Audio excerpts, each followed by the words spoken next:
අපි steering wheel එකේ options ටික බලමු. ස්ටියරින් වීල් එකේ මෙතන පළවෙනිම තියෙනවා වොයිස් කමාන්ඩ් වලට බටන් එක. ඊට පස්සේ මෙතන තියෙනවා මොබයිල් ෆෝන් එක කනෙක්ට් කරන කෝල්ස් වලට වැඩ කරන බටන් එක. ඊට පස්සේ මෙතනින් පුළුවන් අපිට මීඩියා වලට ඇක්සස් කරන්න. SD කාඩ් එකකට FM රේඩියෝ වලට වගේ ඇක්සස් කරන්න පුළුවන්. එතකොට මේ බටන් එකෙන් පුළුවන් මෙතන තියෙන මෙන්න මේ පොඩි ඩිස්ප්ලේ එකේ තියෙන සෙටින්ග්ස් ටික මාරු කරන්න. ඒකේ තියෙන ඔප්ෂන්ස් වල බලන්න තමයි තියෙන්නේ. මම දැන් ඒක පෙන්නන්නම්. මේ තියෙන ඒ බටන් එකෙන් තමයි මේවා වෙනස් කරන්න තියෙන්නේ. ඊට පස්සේ ස්ටියරින් වීල් එකේ අනිත් පැත්තට ආවම මෙතන තියෙන්නේ ක්‍රූස් කන්ට්‍රෝල් එකයි, එතන ඩිස්ටන්ස් මේන්ටේන් කරන එකයි, ඒ ටික තමයි තියෙන්නේ. ඊට අමතරව මෙතන වෙහිකල් ඉමේජ් එක බලන්න පුළුවන්. මේකට ගියපම අපිට මේ කැමරා ඔන් වෙනවා. ඩිස්ප්ලේ එකේ කැමරා ඔක්කොම ඔන් වෙලා වෙහිකල් ඉමේජස් ඔක්කොම බලන්න පුළුවන්. ඒ වගේම මෙතන තියෙන මෙන්න මේ විදිහට ඊට පස්සේ මේ අනික් බටන් එක මෙන්න මේක ප්‍රෙස් කරපුවම මේ ඩිස්ප්ලේ එක අනිත් පැත්තට අපිට කරකවන්න පුළුවන්. රොටේට් කරන්න පුළුවන්. ඒකට තමයි මේ බටන් එක තියෙන්නේ.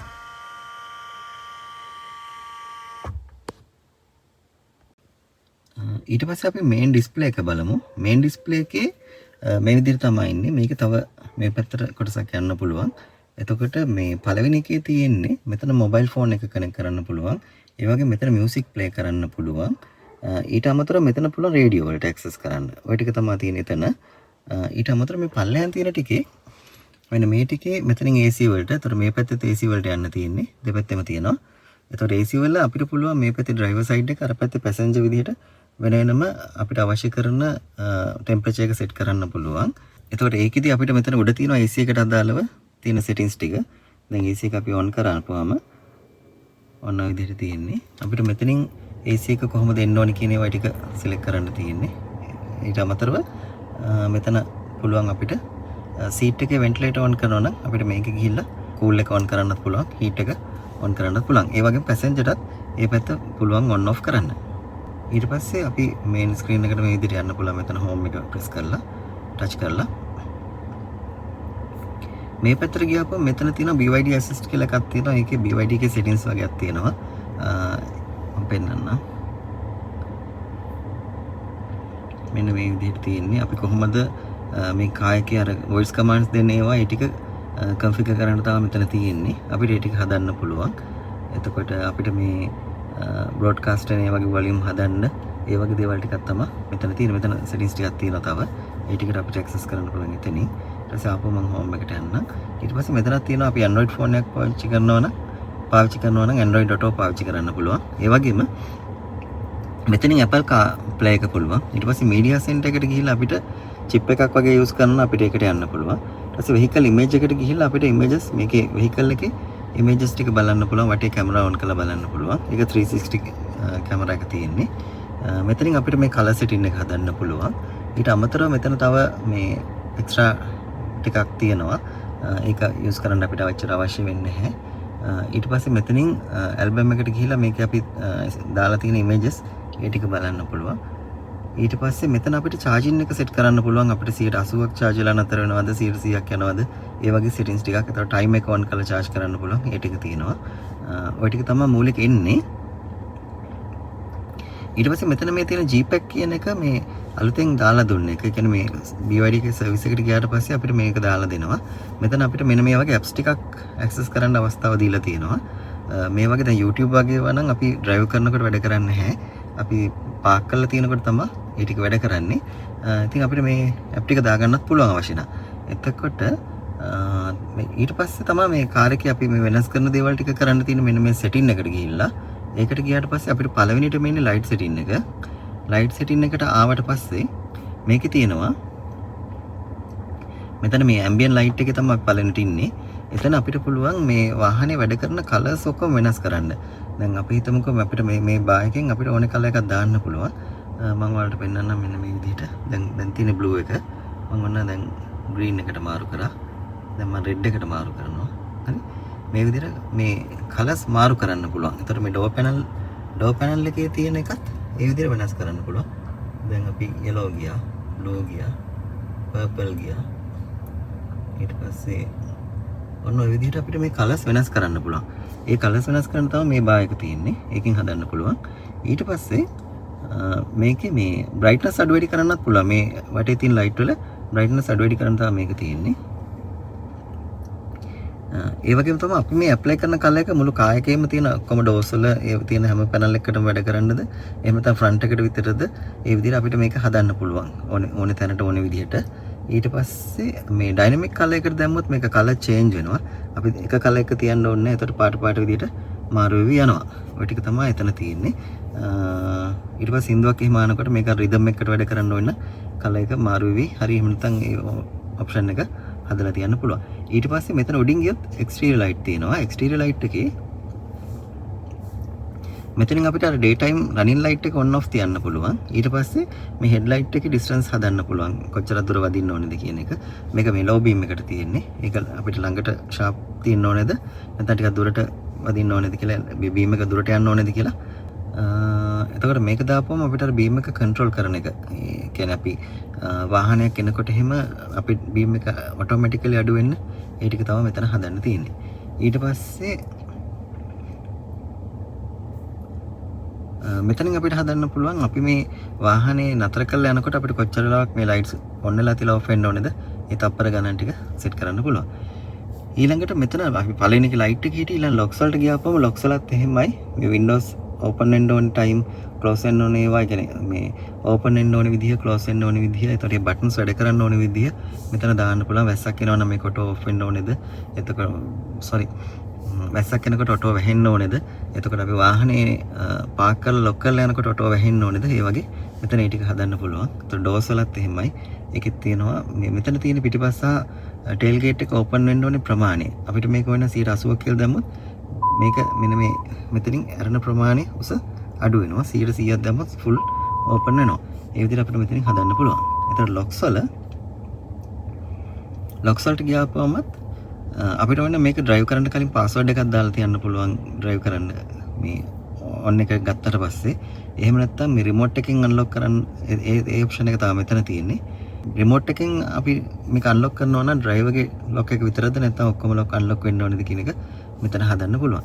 ඊට අමතරව මේ අපි ඩ්‍රයිව් කරනකොට වාහනේ මේ දොරවල් ඔක්කොම ඔටෝ ලොක් වෙන්න ඕනේද කියන එකත් මෙතනින් හදන්න පුළුවන්. ඊට පස්සේ ඔඩියෝ සෙටින්ග්ස් එකෙත් මේ විදිහට ගොඩක් වැඩ තියෙනවා.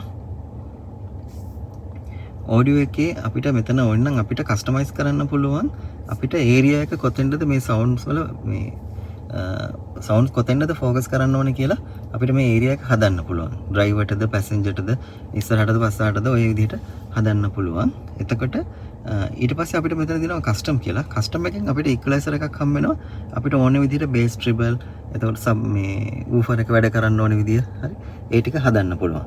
ඒ ටික අපිට ඕන විදිහට හදන්න පුළුවන්. මේකේ සෙටින් එකක් එනවා. ඒකට අපිට සින්දු අහන්නත් පුළුවන්.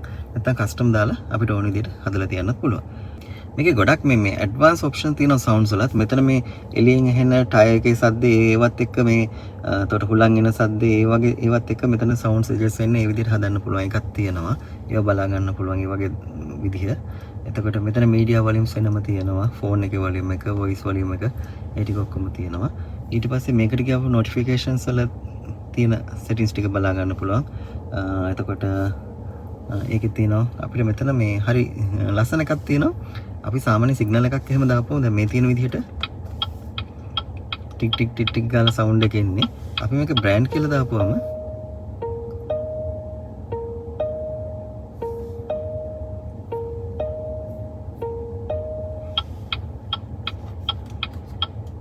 ඔය විදිහට සවුන්ඩ් එක වෙනස් වෙනවා. එතකොට ඒකත් මේ ලෝ හයි අපිට වොලියුම් එක ඒ ටික හදන්න පුළුවන්. මේ ඔක්කොම ඇත්තටම සවුන්ඩ් සෙටින්ග්ස් තියෙන මේ ඔක්කොගේම. ඊට පස්සේ ස්ක්‍රීන් කියලා තියෙනවා මෙතන. ඊට පස්සේ සෙන්ටර් ස්ක්‍රීන් එකේ බ්‍රයිට්නස් අපිට මෙතන හදලා තියන්න පුළුවන්. ස්ක්‍රීන් සර්වර් එකක් විදිහට ක්ලොක් එක දාලා තියන්න පුළුවන්. එතකොට ඒක මේ අපිට ඊට පස්සේ මේ මුළු මේකම වැඩ කරන්න ඕන ලයිට් ඩාර්ක් අර අපි ෆෝන් එකේ එහෙමත් හදන්නේ. ඒ විදිහට මේක දැන් අපි ඉන්නේ ඩාර්ක් එකේ. ඒතකොට ඩාර්ක් විදිහට තියන්න පුළුවන්. ඔටෝ එකේ තියන්න පුළුවන්. එතකොට අවුව තිනකොට මේක පොඩක් කලර් එක වෙනස් වෙනවා. එතකොට කරූල එනකොට මේකේ කලර්ස් ඇඩ්ජස්ට් වෙනවා. ඒ කියන්නේ වයිට් එකට එනවා, බ්ලැක් එකට එනවා. ඒ විදිහට මේ මුළු කලර් සෙටින් එක වෙනස් වෙනවා. ඒ ටික එතන තියෙනවා. එතනත් බ්‍රයිට්නස් හදන්න තියෙන්නේ. ඒකෙත් ස්ටෑන්ඩඩ් ඩයිනමික් කියලා දෙකක් තියෙනවා. ඒක මම යූස් කරලා නැහැ. ඒක බලන්න ඕනේ පොඩ්ඩක්.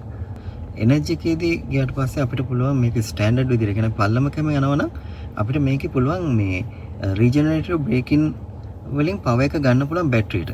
ඉතින් ඒක එතකොට අපි පල්ලමක යනවා නම් අපිට මේ හයි එකට දැම්මොත් ලොකු පල්ලමක යනවා නම් අපිට බැටරියට ලොකු පවර් එකක් ගන්න පුළුවන්. ස්ටෑන්ඩඩ් තිබ්බොත් සාමාන්‍ය විදිහට තමයි charge එක ආපස්සට හම්බෙන්නේ.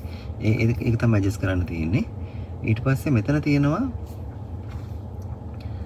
ස්මාර්ට් charging කියලා එකක් තියෙනවා. මේ ඔප්ෂන්ස් ටික ඇත්තටම මම බලලා නැහැ. ඊට පස්සේ මේක ඔප්ෂන් නම් මම බලලා නැහැ. ඊට පස්සේ මෙතන තියෙනවා එනර්ජි කන්සම්ප්ෂන් එක අපිට මේ යන විදිහට කිලෝවට් 15.3ක් ගිහින් තියෙනවා කිලෝමීටර් 100කට. ඒ විදිහට අපිට මේක රීසෙට් කරලා ඊළඟට අපි ට්‍රිප් එකක් යනකොට ඒකේ කොහොමද කියලා බලා ගන්න පුළුවන්. ඊට පස්සේ වෙහිකල් කියලා තියෙනවා ඊළඟ එක. ඒකෙත් තියෙනවා සීට් වල වෙන්ටිලේටර් ඔන් ඔෆ් කරන එක තියෙනවා. AC වල කම්ෆර්ට් එකයි එකෝ එකයි ඒ ටික තියෙනවා. එතකොට මේකෙත් AC settings ටිකක් එහෙම තමයි තියෙන්නේ. මේකේ AC settings තියෙන්නේ ඔක්කොම. එතකොට driving control එකේදී මේකෙදී අපි මේ steering assist එක අපිට කම්ෆර්ට් එකේ තියාගෙන ගියොත් drive කරන්න ලේසි. ස්පෝර්ට් එකට දැම්මොත් පොඩ්ඩක් ස්ටියරින් වීල් එක තද වෙනවා. එහෙම තියෙනවා. ඒතර බ්‍රේක් වලත් අපිට ඒක ඇඩ්ජස්ට් කරන්න පුළුවන්. ස්පෝර්ට් එකයි කම්ෆර්ට් එකයි විදිහට. එතකොට ඒ ටික තමයි මෙතන තියෙන්නේ. ඊට පස්සේ මෙතන තියෙනවා කම්ෆර්ට් ඩ්‍රයිවිං කියලා. මේක කම්ෆර්ට් ඩ්‍රයිවිං එකේදී කරන්නේ අපි දොර අරිනකොට මේ ඔටෝ පවර් ඔන් තිබුණොත් එහෙම වාහනේ ඔන් එකට එනවා. ඒ වගේම අපි දොර වහලා ලොක් කරාට පස්සෙත් මේ වාහනේ ඔටෝ ඔෆ් එකට යනවා. ඒ කියන්නේ අපිට මේ මැනුවලි මේ ඔන් ඔෆ් කරන එක කරන්න ඕනේ නැහැ. එතකොට මේ මිරර්ස් ඔටෝ ෆෝල්ඩ් වෙන ඒවා. එතකොට ඔටෝ වයිපර් දාලා තියන්න පුළුවන්. වැස්සක් එහෙම එනකොට ඔටෝ මේක ඔන් වෙනවා. එතකොට කැබින් එකේ සෙටින්ග්ස් වගේක් තියෙනවා මෙතන. ඒක නම් මම යූස් කරලා නැහැ. ඒකේ විදිහටම තියෙනවා. එතනත් සෙන්සිටිව් එකයි ස්ටෑන්ඩඩ් එකයි ඔෆ් එකයි තියෙනවා. ඒක ස්ටෑන්ඩඩ් තියලා තියෙනවා ආ විදිහටම. සර්විස් එකේදී අපිට පෙන්නනවා අපි කොච්චර දුරකින් මේක සර්විස් එකට ආපහු ගෙනියන්න ඕනේද. ඒ වගේ විස්තර ටිකක් තමයි මේ සර්විස් එකේ තියෙන්නේ. ADS එකේ තියෙන්නේ ADS එකේ ඉන්ටෙලිජන්ට් ක්‍රූස් කන්ට්‍රෝල් එක ඔන් ඔෆ් තියන්න පුළුවන්. ඊට පස්සේ මෙතන සේෆ්ටි ඇසිස්ටන්ට් එකේ තියෙනවා එතනත් සෙටින්ග්ස් වගේක් තියෙනවා. අර ලේන් කීපින් ඇසිස්ට් කරන්න. එතකොට ඩෝ ඕපන් කරලා තියෙනවා ඒකට වෝනින් එකක් දෙන්න. ඒ වගේ මේ බ්ලයින්ඩ් ස්පොට් එකට ඩිටෙක්ෂන්ස් ඒ ටික අපිට ඔන් ඔෆ් විදිහට තියන්න පුළුවන්. එතකොට පාකින් එකෙත් එහෙමයි. පාකින් අපිට ඇසිස්ට් කරන්න ඒ දුර ප්‍රමාණයෙන් ඒව ඇසිස්ට් කරන්න ඕන පාකින් sensors ඔන් එකේ තියන්නත් පුළුවන්. පාකින් sensors off කරන්නත් පුළුවන් මෙතනින්. එතකොට සිස්ටම් කියන එකේ සිස්ටම් එකේ පළවෙනිටම ලින්ක් එකේ තියෙන එතන මෙතන මේ කනෙක්ට් වෙලා තියෙන ෆෝන් එක. ඊට පස්සේ මෙතන LAN කනෙක්ෂන් එකක් හොට්ස්පොට්. ඊට පස්සේ ඊට අමතරව මෙතනින් බලා ගන්න පුළුවන් මොනවාද කනෙක්ට් වෙලා තියෙන ඩිවයිස් කියලා. ජනරල් එකේ තියෙනවා software time එක, time zone එක, time format එක. ඒ ටික අපිට ඇඩ්ජස්ට් කරන්න පුළුවන් 24 ඕන විදිහකට. එතකොට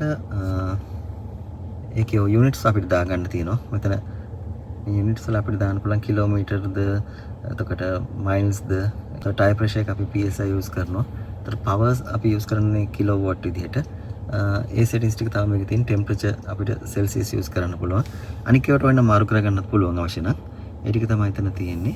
ඊට පස්සේ මෙතන software version එක අප්ග්‍රේඩ් කරන එක, එතකොට factory settings ගන්න එක, එතකොට software reset කරන එක. ඒ ටික තමයි මේ ස්ක්‍රීන් එකේ තියෙන්නේ. ඩ්‍රයිවිං එක්ස්පීරියන්ස් එක ගැන කතා කරලා එකක් චුට්ටක් යන ගමන් මම පොඩ්ඩක් කියන්න. එතකොට මේක මෙහෙට දැම්මට පස්සේ මම D එකට ආවා. මෙහෙට දැම්මොත් රිවර්ස් එකට එනවා. මෙතන රිවර්ස් එකට එනකොට මෙතන කැම් එක ඔන්න නම් මෙන්න මේ විදිහට. ඒ වගේම තමයි මම D එකට දාන්න ඩ්‍රයිව් කරන්න යන හින්දා D එකට දැම්මා. එච්චරයි මට කරන්න තියෙන්නේ. ඊට පස්සේ පොඩක් බ්‍රේක් එකෙන් කකුල ගන්නකොට වාහනේ යනවා. ගොඩක් මේ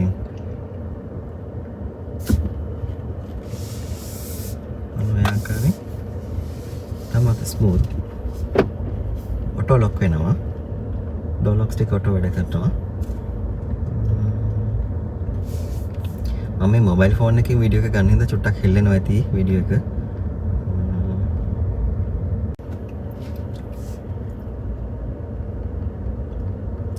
ෆෝන් එක නම් චුට්ටක් හෙල්ලෙනවා ඇති. මම මොකද මේ අතින් අල්ලගෙන යන්නේ මේ වෙලාවේ. මේක වැඩි වාහන යන පාරක් නෙවෙයි, මේ අතුරු පාරක ඉන්නේ මම.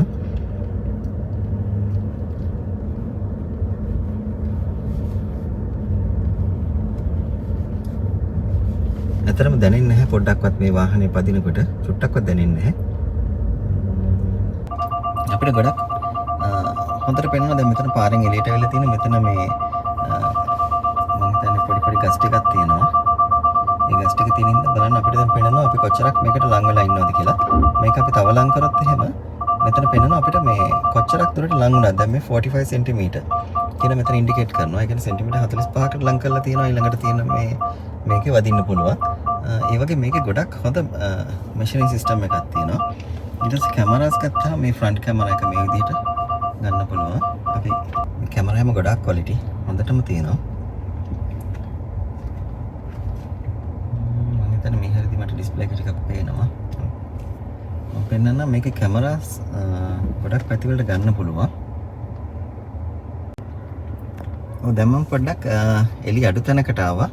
මොකද අතන චුට්ටක් එළිය වැඩි. ඒකින්ද මේ ඩිස්ප්ලේ එක පොඩ්ඩක් මේ කියන්නේ රිෆ්ලෙක්ට් වෙනවා මේ ග්ලාසස් වලට වැටෙන එළියත් එක්ක මෙතන චුට්ටක් තියෙනවා. නමුත් මම හිතනවා මෙතන පොඩ්ඩක් ඔයාලට පැහැදිලිව පේනවා ඇති කියලා. එතකොට මේකේ කැමරා සෙටින් එක ගත්තොත් මේකේ කැමරා එක එක views වලට අපිට ගන්න පුළුවන්. මෙතන තියෙන දැන් මේ ෆ්‍රන්ට් view එකයි වාහනේ තියෙන පොසිෂන් එක මෙතන පෙන්නනවා. ඒ වගේම මෙතන මේකට ගත්තාම වාහනේ යට මොනවද තියෙන්නේ කියලා ඒ ටිකත් පෙන්නනවා. ඒ වගේම මේකේ 3D view එක ගන්නත් පුළුවන්. 3D view එක ගත්තාම මෙතන වාහනේ කොහොමද දැන් තියෙන්නේ කියලා පෙන්නනවා. ඒ වගේම අපිට මේක මෙහෙම කරකවලා වටේට තියෙන දේවල් අපිට බලා ගන්න පුළුවන් මොනවද තියෙන්නේ කියලා.